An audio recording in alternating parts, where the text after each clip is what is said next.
कल की जो पूर्णिमा है चैत्र की, उस कल हनुमान जी की जन्मोत्सव की पूर्णिमा चैत्र।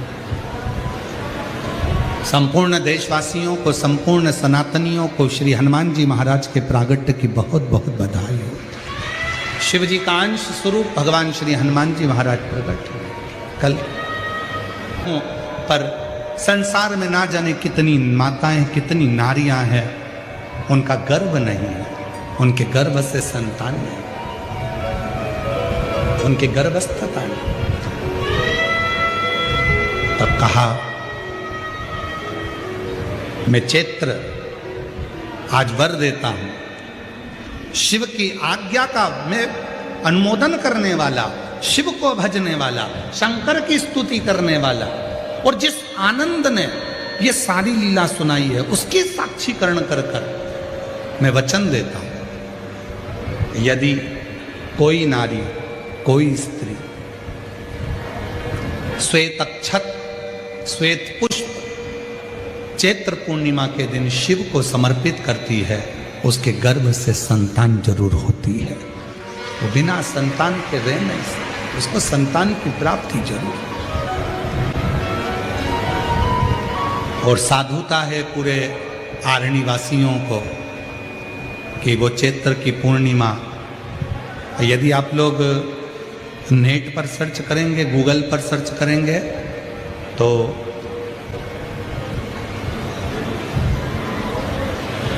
साउथ में, दक्षिण में जो चैत्र की पूर्णिमा होती है उसे शिव झूलन पूर्णिमा भी कहते हैं।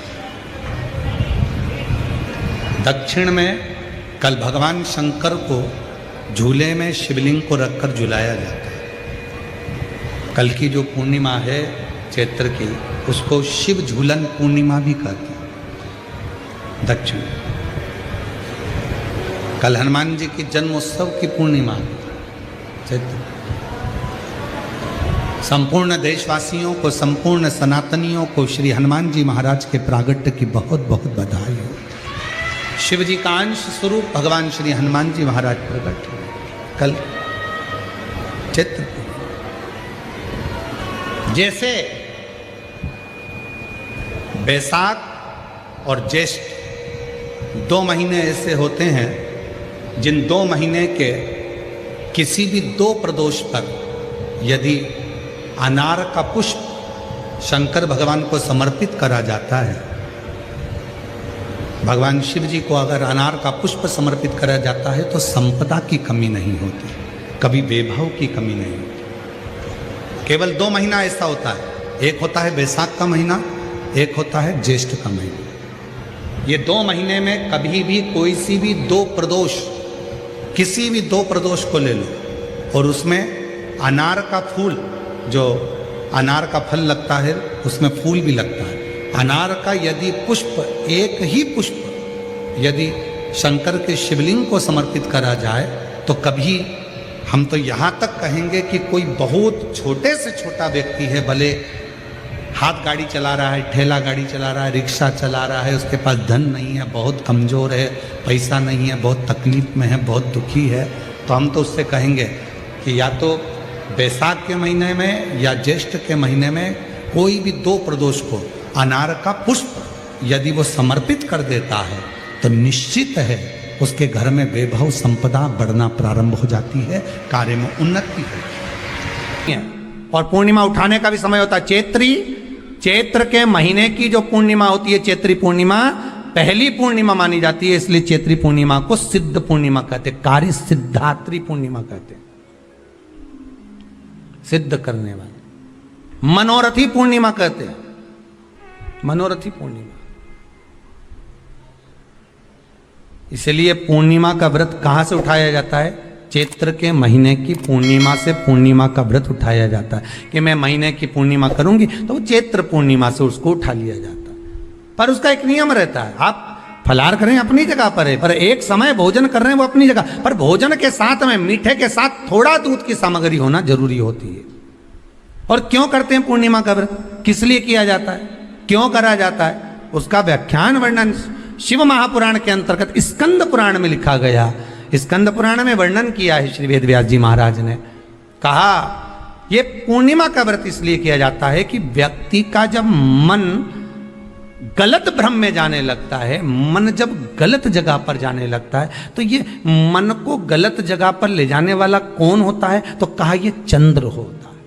व्यक्ति की राशि के अंतर्गत, व्यक्ति की पत्रिका के अंतर्गत, व्यक्ति की ग्रह दशा के अंतर्गत जब चंद्र बेकार चलता है तो व्यक्ति अच्छा करते करते भी बेकार करने लग जाता है। चंद्र डोल रहा है। कई माताएं कहती हैं, गुरुजी हमारे बेटे को आशीर्वाद दीजिए, बहुत गलत संगत में जा रहा है। मतलब समझ जाना कि चंद्र गड़बड़ जा रहा है। बेटी अगर गलत मार्ग पर जा रही है, बेटी अगर गलत संगत में जा रही है, किसी अन्य व्यक्ति को आकर्षित हो, चंद्र गड़बड़ हो रहा है, उसका चंद्र कहीं जा रहा है। कोई पुरुष, कोई लड़का कोई गलत मार्ग पर जा रहा है, चंद्र गड़बड़ हो रहा है। घर में जो क्लेश उत्पन्न होता है, घर में जो विवाद उत्पन्न होता है, उस विवाद को रोकने के लिए केवल चंद्र की ही, इसलिए तो पूर्णिमा घर की नारियां, हमारे यहाँ हिंदू धर्म में यहां तक स्कंद पुराण में कह दिया कि प्रत्येक पुण्य, आप लोग कभी आप लोगों ने सत्यनारायण जी की कथा करवाई है? जितने लोग आस्था चैनल पर कथा सुन रहे हैं, जितने लोग फेसबुक यूट्यूब पर कथा सुन रहे हैं, यूट्यूब पर कथा का श्रवण कर रहे हैं, उनने कभी सत्यनारायण की कथा करवाई होगी। तो उसमें लिखा है हर कार्तिक, हर पूर्णिमा को, हर संक्रांति को ब्राह्मण सत्यनारायण भगवान की कथा या राजा या वैश्य कथा को कराता था, या बढ़िया कथा कराता। सुनी कि नहीं सुनी ये बात? सत्यनारायण भगवान की कथा में लिखा है, स्कंद पुराण के अंतर्गत जो सत्यनारायण भगवान की कथा का स्मरण किया उसमें लिखा है प्रत्येक संक्रांति पूर्णिमा को सत्यनारायण की कथा करवाने लगा और ये योनि को प्राप्त हुआ, इस योनि से छूटा, इस योनि में गया। लिखा है, सब कुछ लिखा है। अब उत्ते से समझ जाओ कि पूर्णिमा को सत्यनारायण की कथा करने का बोला है। तो पूर्णिमा को सत्यनारायण की कथा का क्यों बोला? वैसे तो रोज कराओ सत्यनारायण जी की कथा, प्रतिदिन कराओ, मना नहीं है। आप क्या कोई विशेष फंक्शन है आप सत्यनारायण जी की कथा करवा, पर पूर्णिमा संक्रांति को और संक्रांति को पूर्णिमा को सत्यनारायण की कथा का स्मरण क्यों करवाया गया? क्योंकि पूर्णिमा के दिन अगर ये भगवान का व्रत रख लेगी, पूर्णिमा के दिन अगर ये खीर का प्रसाद बना लेगी, थोड़ा सा दूध की कोई सामग्री बना लेगी और भगवान को भोग लगा देगी, भले सत्यनारायण भगवान के भाव से बनाए, भले सत्यनारायण जी के निमित्तार्थ बना, पर अगर इसने सत्यनारायण भगवान के निमित्त से बना, पर पूर्णिमा के दिन अगर ये व्रत रखेगी, उपास रखेगी या कोई सामग्री बनाकर भगवान की पूजन कर लेगी, तो इसके घर में जो अशांति है वो शांति में बदल जाएगी। इसलिए कई घरों में आज भी सत्यनारायण भगवान की पूजन हर पूर्णिमा को करती है। माता किताब लेके बैठ जाती है, तुरंत उन्हें ऑफिस जाना, कहीं काम पे जाना, और तुरंत उसने जल्दी जल्दी कलश रखा, कलश नहीं भी रखे तो भगवान की पूजन कर रखे, ब्राह्मण देवता को बुला लेगी, ब्राह्मण नहीं आएंगे तो खुद कर लेगी, पर करती जरूर है। इतना सा आटा सेक लेगी, पंजेरी बनाई, सीरा बनाई, मिठाई रख दो, कुछ भी करेगी, पर सत्यनारायण की कथा कर ले, उसका मन लग गया उसमें। मतलब पूर्णिमा को करना है, उसको करने से क्या होता है? शांति रहती है, शीतलता रहती है। जिसके घर में हर महीने की पूर्णिमा को खीर बनती हो, ध्यान दीजिएगा, बहुत सुंदर संवाद चल रहा है, बहुत ध्यान देने वाली बात है। प्रत्येक महीने की पूर्णिमा को जिसके घर में दूध की सामग्री बनती हो, दूध की सामग्री तैयार होती हो, खीर प्रसाद तैयार होता हो, उसके घर में कभी क्लेश नहीं हो सकता। चाहे सास बहू एक दूसरे के सामने वो कहे ना, वो सांप और नेवले की लड़ाई क्यों ना, फिर भी शांति हो जाती है। पर प्रत्येक महीने की पूर्णिमा होना चाहिए। ये नहीं कि तुमने एक महीने की पूर्णिमा पे बना लिया और दूसरे महीने की पूर्णिमा को गायब कर दिया। फिर किसी ने कह दिया आज चूरमा तो बन रहा है, दाल बाटी तो बन रही है चूरमे के साथ में, लड्डू बन रहे हैं, तो काय को खीर बना रही हो? तो तुमने अब वो खीर प्रसाद क्यों करा जाता है? पूर्णिमा का व्रत। पूर्णिमा का व्रत करने का कारण क्या है बताइए? आप इतने सालों से कर रही हो, कई माताएं कर रही होंगी पूर्णिमा का व्रत, एक समय फलाहार करती हैं, एक समय भोजन करती हैं। भोजन में खीर का होना जरूरी होता है, पूर्णिमा के व्रत में। दूध की सामग्री होना जरूरी होती है पूर्णिमा के व्रत में। 12 महीने की पूर्णिमा करो, मना नहीं। पूर्णिमा के दिन चावल का एक आखा दाना जानते हो, पूरा खंडित चावल नहीं। कितना चावल? एक दाना चावल का शंकर भगवान के शिवलिंग पर समर्पित करिए। एक बेलपत्र जिसका डंडी का मुख अपनी ओर हो, जहां से चावल चढ़ाया है, उस चावल के ऊपर अपनी कामना कर रख दीजिए और चंद्रमौली भगवान का स्मरण करिए। कौन से भगवान? शंकर भगवान का सर्वश्रेष्ठ सुंदर नाम है चंद्रमौली। चंद्रमौली भगवान का स्मरण करिए, अपनी कामना कर बेलपत्र समर्पित कर शिव जी पर एक लोटा पानी, एक जल पात्र समर्पित करो, कलश से जल चढ़ा दीजिए। नैनों में वो जल लगाकर अपनी कामना कर वापिस घर को आइए। आएगी जो कामना करी है मेरा चंद्रमौली भोलेनाथ उसे पूर्ण कर ही दे। पीपल का एक पत्ता, उस पत्ते पर थोड़ा सा चावल, थोड़ा सा चावल। पूर्णिमा की रात्रि को अपने हाथ में लेकर, अपने नैनों से लगाकर, शरीर पर से स्वयं उतारकर उसको दरवाजे के पास रख दीजिए। पूर्णिमा की रात्रि को पूर्ण होने पर उस चावल को दूसरे दिन सूंघ कर बहते हुए पानी में डाल दीजिए।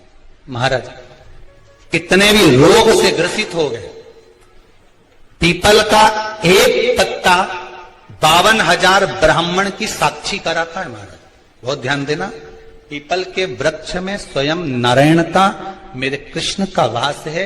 स्वयं भगवान गीता के अंतर्गत कहते हैं कि मैं पूर्णिमा के दिन आप शाम को प्रदोष काल के समय 4:30 बजे से 6 बजे के बीच में एक लोटा पानी, उसमें 5 बेलपत्र रखकर, एक कमलगट्टा डालकर भगवान चंद्रेश्वर महादेव के नाम से भगवान शंकर को चढ़ा दीजिए। आपकी जो कामना हो वो कामना कर चढ़ाएं। विनती करें चंद्रेश्वर महादेव को और निवेदन करें कि हमारा ये कार्य सफल हो।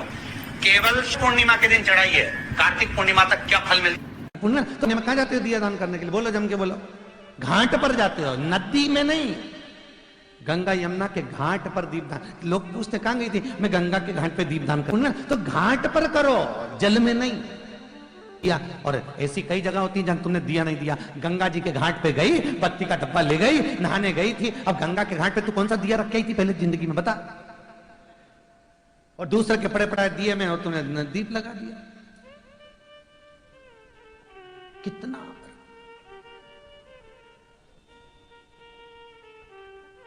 पूर्णिमा आई, नदियों के घाट पर गए, मिठाई के पुराने पुराने डिब्बे, खूब दिन के जो दिवाली पे मिठाई खाई थी सबका डिब्बा इकट्ठा कर लिया, आटे का तत्ता वाला दिया बना लिया, उसमें बत्ती रख दी और मिठाई के डिब्बे को नदी में, गंगा यमुना सरस्वती सरयू में पुण्य कर रही है। और गंगा मैया मन में सोच रही आग लगा के जाएगी। क्यों भैया? विष्णु पुराण में लिखा हुआ है कि दीपदान कैसे करना चाहिए।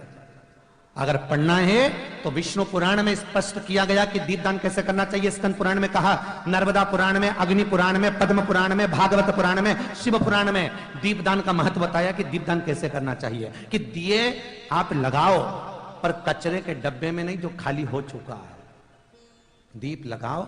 आप नारी वैधव्य नहीं होना चाहती है, उस नारी को पूर्णिमा के कितने व्रत करना चाहिए? जिस नारी के यहाँ संतान नहीं हो, औलाद नहीं हो, उसको पूर्णिमा के कितने व्रत करना चाहिए? जिस नारी का पुत्र, पति बहुत बीमारी से ग्रसित हो, लग रहा हो कि ये मेरा बेटा बहुत बड़ी बीमारी में घिरा हुआ है, तो नारी को कितने व्रत करना चाहिए? स्वयं भगवान कृष्ण ने माता यशोदा को द्वापर में भी बताया है कि पूर्णिमा के 32 व्रत होते हैं। कितने व्रत होते हैं? 32।